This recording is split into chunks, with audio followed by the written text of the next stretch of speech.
When you render inside the View will use its cameras to render information, and depend on what camera is currently active, that view will be rendered in.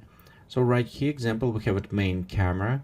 We can switch to the top camera, and currently you can see it still be gray out. So even I switch my preview or selected the camera, my view not yet switched to this. So what I can do, it is go select this camera or double time click, and you can notice right now the camera is enabled and my main camera is gray out. So this will be my selected and rendered camera. You can have only one camera selected at a time. If you need add new camera, you can click and select new, or we can go to object, create or add a camera and create a new camera. So you'll notice right here we created camera number 2. So if we select this camera, it's currently selected in a location where the camera previously was kind of selected. So it was top, now it's on top. Let me go to select this camera, and we'll just repositioning.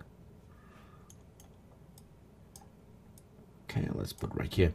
Notice I select new camera and my screen white and all right here. It's because some of the exposures is wrong. And you can modify those settings by accessing properties of this camera. You can access by right click and go to edit object, or again we'll just double click and we open advanced camera options. So right here you can see, let's go over some properties, but before jumping in I want to change exposure, and right here one I will just set a little bit lower. We can just type 0. So now you can see our camera preview showing correct exposure. So let's go over. First, you'll notice we have options for the camera preview, and also before in some options we'll look on some gamma. You can also change gamma options directly from here. This is for the workflow if you're using 2.1. We can disable camera preview or enable based on performance if you want to keep it up. Next, we have aspect ratio, and that is related to how View will simulate a lens to accurate to our camera. So we have it currently pixel aspect 1. We can also change this by accessing directly through the advanced camera options. Focal lengths we can access from here. It's 50 millimeters, and you notice if we change it, will change here as well. Horizontal, FOV, vertical, lens abbreviation. This is all a little bit distortions currently set to the 0, but if you want to simulate the real lens, sometimes you want to add some of those distortions so they will look like a real film lens. You also, some of the presets you can select directly from drop down. This is presets will affect the pixel aspect ratio and will affect horizontal or vertical view, field of view. So let's example, we have a TV, so we switch to the cinematic. You can see how it's changed already some of our settings. Okay, let's go to white screen. Okay, let's change. So next we have a panoramic view. This has enabled us to take a view 360. Right now it's going horizontal. If we want to take total spherical, we'll enable this is take full ground and up and down. So it's have it full spherical apply. Sometimes this modes you want using if you're creating HDRI lighting image output, or you want to maybe for the video games or other ones you want to render. So probably these settings for the lighting or dome lighting you probably want to use it. So I'll disable right now. We have a non-photorealistic render, and I'll just showing very fast these additional options. And problem with this, if you start playing with that, you'll spend a lot of time because it's quite a bit fun and very interesting effect. Save you a lot of time for post-processing your work. And this is quite a bit complex options. If we look in advanced, we have many different properties here, and this is option will access it from advanced tutorials for the View. So then next we have film settings. Let me disable non-photorealistic. We have the film settings where we can enable after exposure. I would do recommend to disable, because if you're using different lightings, mixed lightings, after exposure will kind of mess up and does not present properly some of those lightings. So normally I uncheck this. However, you have an exposure filter that you can use at some presets, and you notice on depend which one you selected, your properties below will change.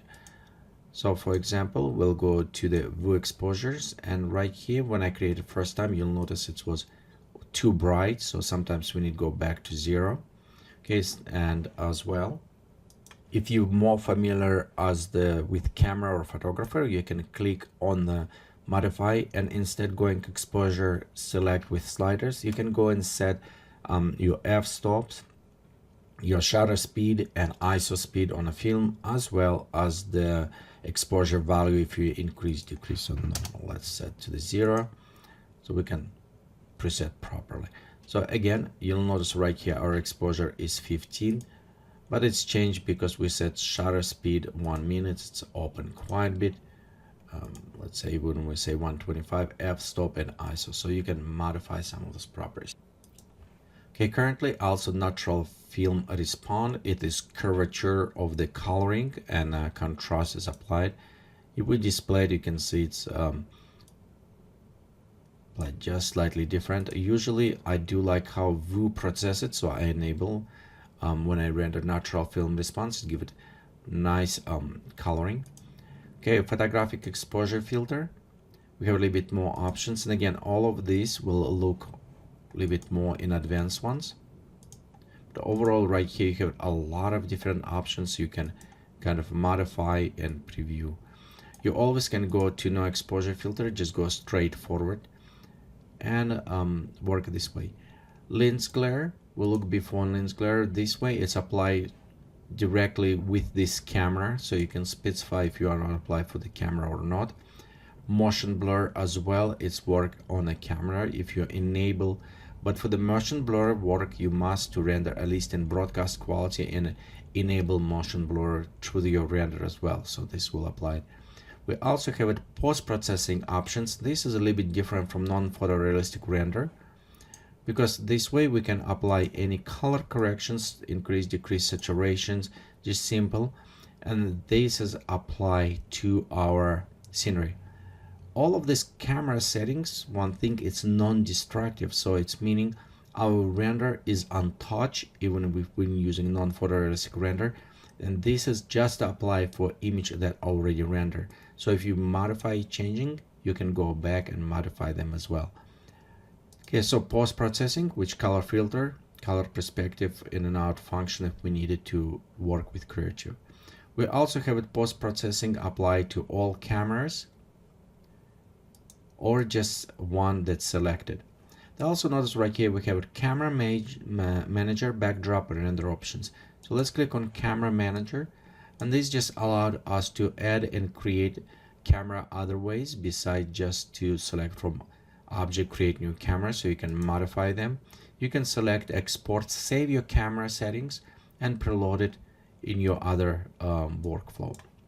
So next we have a backdrop, and this is for the just directly camera backdrop if you want to use any specific image for that. Render options, what we look before when you go to camera, and has it before right here is our broadcast quality, and this is the same options to access it. So wherever you modify point of view and panoramic, if you enable, that will be applied as well to your render options to that menu. In this overview, we did not touch options as relighting, non-photorealistic rendering, and some other properties. And I do recommend for you to look on advanced tutorials, the View 2015, when we look more closer and kind of take our time to go through the properties a little bit more in details and see how they will affect scenery and your render.